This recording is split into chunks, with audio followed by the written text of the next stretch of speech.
আল্লাহ পাক সাহাবীদেরকে এমন গুণ দান করেছেন, ওই সাহাবীদের জামাতের মধ্য থেকে, ওই জামাতের সদস্যদের মধ্য থেকে যে কোনো একজন সদস্যের জীবন চরিত্রকে কেউ যদি নিজের মডেল বানায়, তার হেদায়েতের জন্য এটাই যথেষ্ট হয়ে যাবে। সুবহানাল্লাহ।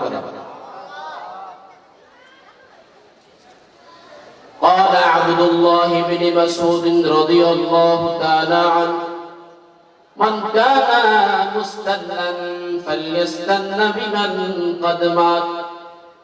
যে কারো অনুসরণ করতে চায়, কাউকে মডেল বানাইতে চায়, সে যেন মডেল বানাই যারা দুনিয়া থেকে গত হয়ে গেছেন, বিদায় নিয়েছেন।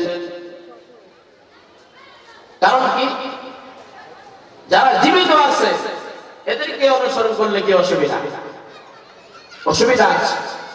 মানুষ সারা জিন্দেগি করে আমল